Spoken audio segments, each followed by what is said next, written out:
राम राम जी, कैसे हो आप सब। आशा करती हूँ आप सब अच्छे होंगे।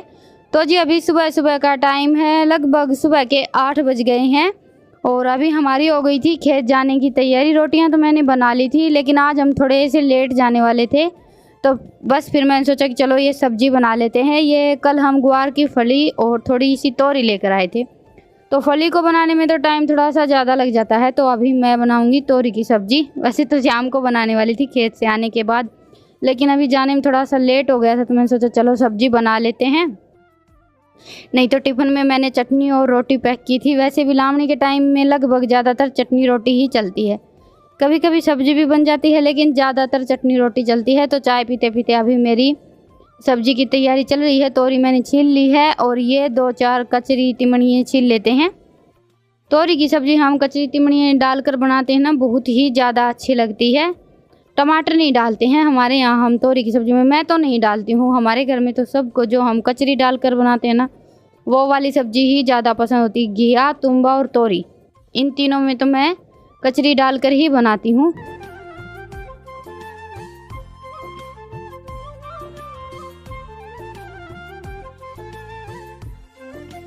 और अभी लगभग खेत में बस ये सारी सब्जियां ख़त्म होने वाली हैं। तोरी तो अभी कुछ दिन चलेंगी, बाकी गुआर की फली और कचरी ये तो बस अभी बेल लगभग ख़त्म हो गई हैं। कल बड़ी मुश्किल से ढूंढ कर लेकर आए थे हम ये थोड़ी सी कचरी, क्योंकि हमें ये सब्जी कचरी के बगैर अच्छी ही नहीं लगती है, गुआर की फली की भी और तोरी की भी। तो जी बस अभी सब्जी की सारी तैयारी हो गई है, बाकी की तैयारी मेरी साथ साथ चल रही है, क्योंकि खेत जाना रहता है तो जल्दी तो रहती ही है। अभी झटपट से सब्जी बना लेते हैं। तो जी अभी मैंने बिल्कुल सिंपल सा प्याज का तड़का लगा दिया है। टमाटर तो डालेंगे नहीं, क्योंकि मैंने कचरी कट की है। वैसे भी बस 2-3 तोरियां थी और 3-4 मैंने कचरी कट कर ली है।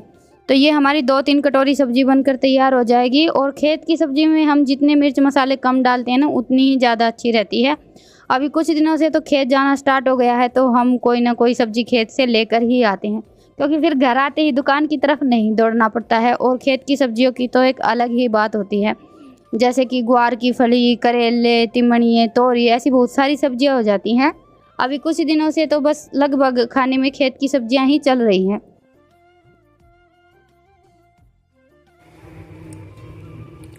तो जी ये हमारी सब्जी बनकर तैयार हो गई है।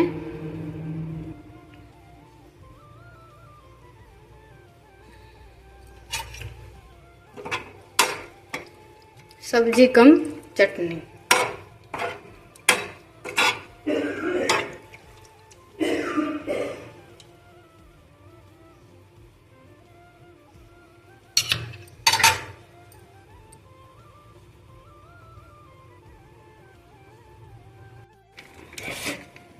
बर्फ ज्यादा गिर दी मैंने, बूंदी थोड़ी थी आज, वहाँ फिर ठंडा है, सही है। गाजर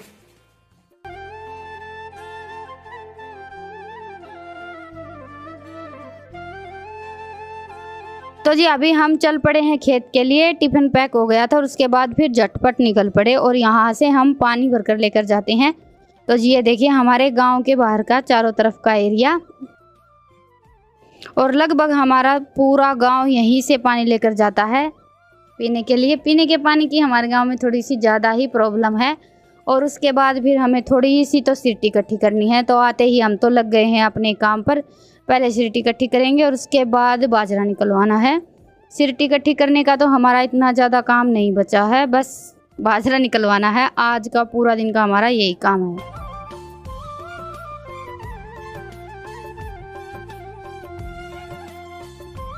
और कल हमारे यहाँ हुई थी हल्की हल्की बारिश। इतनी ज़्यादा बारिश तो नहीं हुई थी, लेकिन बारिश चाहे ज़्यादा हो या कम, फसल में हल्की सी नमी हो जाती है। तो इसी वजह से आज हम सुबह थोड़े से लेट आए थे।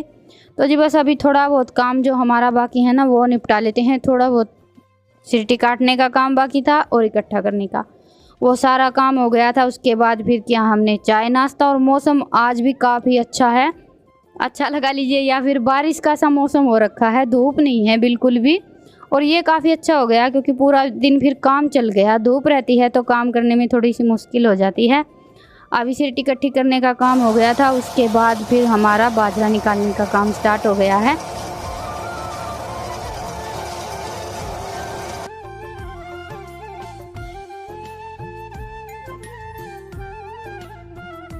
और कुछ दिनों से मौसम ऐसा ही चल रहा है बारिश का सा। कल तो थोड़ी थोड़ी बारिश हुई भी थी और अभी खेतों में काम चल पड़ा है फसल कटाई का। और फसल कटाई के टाइम पर मौसम चेंज होता ही है, बारिश का सा मौसम हो जाता है तो किसानों को ये डर रहता है कि बारिश हो जाएगी। तो जैसे कि अभी हमने बाजरे की सिरटी इकट्ठी कर रखी, ये भीग जाएंगी तो हमारा काम डबल हो जाएगा, कई दिन लग जाएंगे, इनको फैलाना पड़ेगा, फिर धूप दिखानी पड़ेगी, फिर निकलवाएंगे। तो इसीलिए हमें थोड़ी सी ज़्यादा जल्दी थी, जल्दी लगे हुए थे कि बस ये काम निपट जाए। उसके बाद फिर कपास का और ग्वार का काम है। कपास तो भीग जाती है फिर भी इतनी ज़्यादा प्रॉब्लम नहीं रहती है, सबसे ज़्यादा प्रॉब्लम बाजरे की होती है क्योंकि सिरटी का ढेर इकट्ठा हो जाता है और वो भीग जाता है तो फिर बहुत ज़्यादा काम बढ़ जाता है। तो जी बस अभी मौसम ने तो काफ़ी साथ दिया था, बारिश तो हुई नहीं और वैसे मौसम बिल्कुल ठंडा था, हवा भी चल रही थी।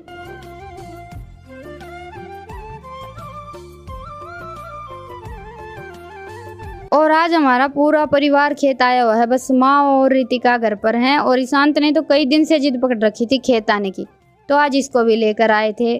खेत में तो आप सबको पता ही है कि काम कितना ज़्यादा होता है, छोटे हों या बड़े हों, छोटा मोटा काम निकल ही आता है। तो आज इसका काम था बाजरे के कट्टे भरवाने का और उसी में ये थक कर बैठ गया है। बस अभी बाजरा निकल गया है और हमारी हो रही है घर वापस जाने की तैयारी।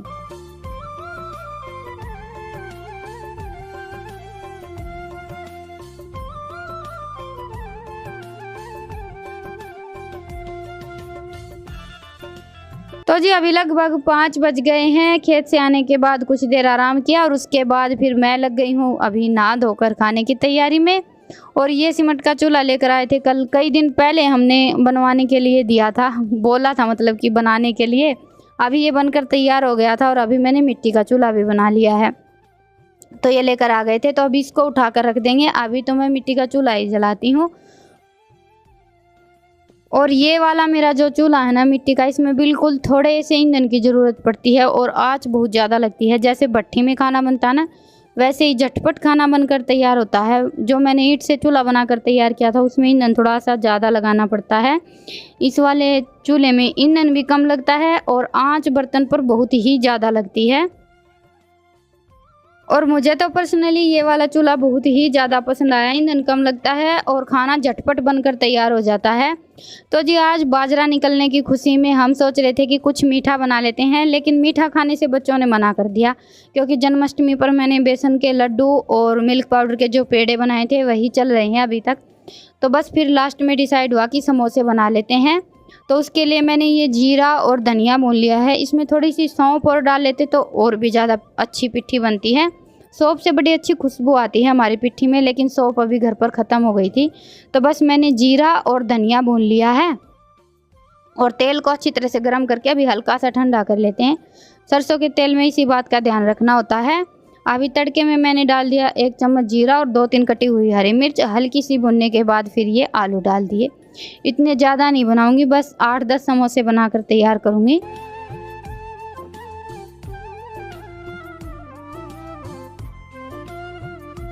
तो जी अभी आलूओं को हम 3-4 मिनट के लिए तेल में अच्छी तरह से फ्राई कर लेंगे और उसके बाद इसमें हम डालेंगे मसाले।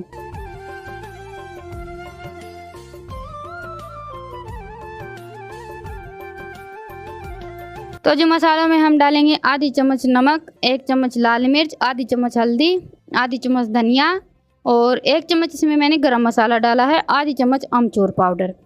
और साथ में इसमें जो हमने धनिया और जीरा भूनकर तैयार किया था दरदरा सा पाउडर वो डाल दिया है। अभी इन सभी मसालों को अच्छी तरह से मिक्स करेंगे और उसके बाद ढककर 4-5 मिनट के लिए हम हमारी पिट्ठी को पका लेंगे और ये हमारी समोसे की लाजवाब सी पिट्ठी बनकर तैयार हो जाएगी।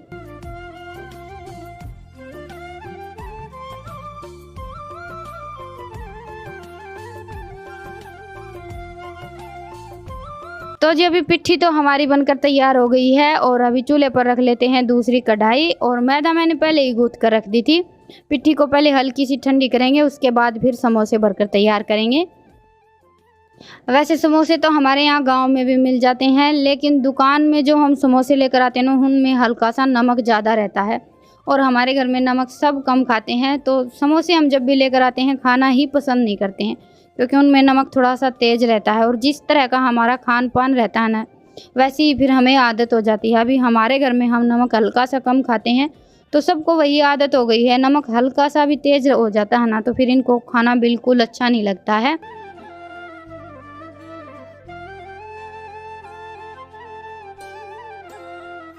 और जिस दिन अनाज निकलता है उस दिन हमारे यहाँ मीठे में कुछ ना कुछ तो ज़रूर आता है, या फिर घर पर बना लेते हैं, लेकिन ज़्यादातर दुकान से ही खरीद कर लेकर आते हैं मीठे में, तो जैसे रसगुल्ले वगैरह कुछ भी।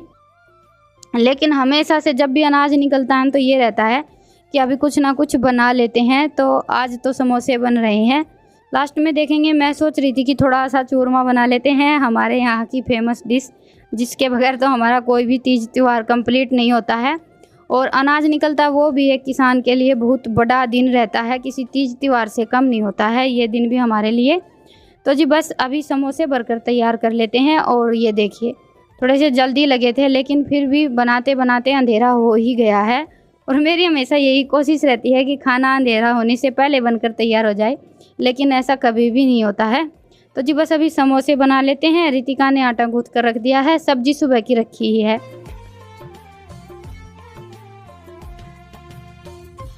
तो जी बस अभी मैंने सिंपल मैदा की रोटी बना ली है और इसकी कोन बनाकर पिट्ठी भरकर समोसे तैयार कर लेते हैं। समोसे बनाने की रेसिपी मैंने आप सबके साथ कई बार शेयर की है, तो मैंने आज प्रॉपर रेसिपी आप सबके साथ शेयर नहीं की है, क्योंकि बार बार एक चीज़ देखकर आप सब भी बोर हो जाते हैं। लेकिन खाने में तो घूम फिर कर वही चीज़ें बनती रहती हैं, हर रोज़ कुछ नया तो हम बना नहीं सकते। और कुछ चीज़ें ऐसी होती हैं जो हमें बहुत ज़्यादा पसंद होती हैं, जैसे कि समोसे लगभग सबके फेवरेट होते हैं। तो जी तेल थोड़ा सा ज़्यादा गर्म हो गया था, मैंने आप सबको बताया ना कि इस चूल्हे में थोड़ा सा ईंधन लगाते हैं तो आँच बहुत ज़्यादा लगती है। तो अभी समोसे बना लेते हैं और उसके बाद फिर बनाएंगे 4-5 मोटी मोटी रोटियां चूरमा बनाने के लिए। तो ये हमारी तीखी और मीठी दोनों डिश बनकर तैयार हो जाएंगी।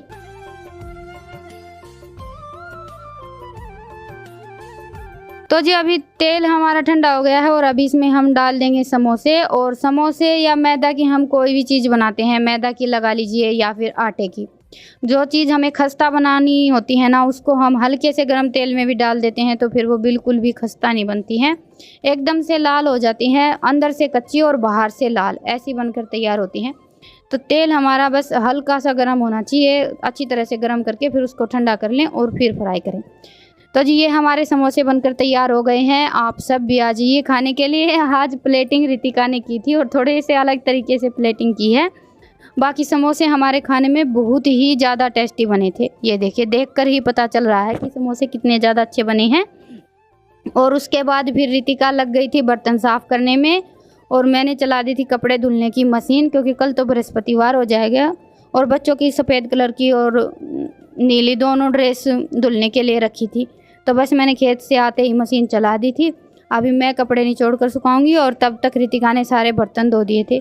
वैसे अभी जब से लामनी का काम स्टार्ट हो गया है रितिका ने मेरी बहुत ही ज़्यादा मदद की है, लगभग मतलब कि आधा काम रितिका कर लेती है। खेत से आने के बाद खाना वाना बनाना ये सारा काम मुझे देखना पड़ता है, पर शाम की झाड़ू लगाना हो गया जैसे कि, और बर्तन वगैरह साफ़ करना, चाय बनाना, ये घर में छोटे छोटे काम बहुत सारे होते हैं जो बच्चे कर लेते हैं। तो हमारा काम थोड़ा सा आसान हो जाता है, जल्दी निपट जाता है और हमें थोड़ा सा टाइम भी मिल जाता है। नहीं तो खेत से आने के बाद अकेले सारा काम देखना पड़ता है ना, तो बहुत ही ज़्यादा मुश्किल हो जाता है। दोनों माँ बेटी मिलकर निपटाते हैं, फिर भी रात के 11-12 बज जाते हैं काम निपटाते निपटाते।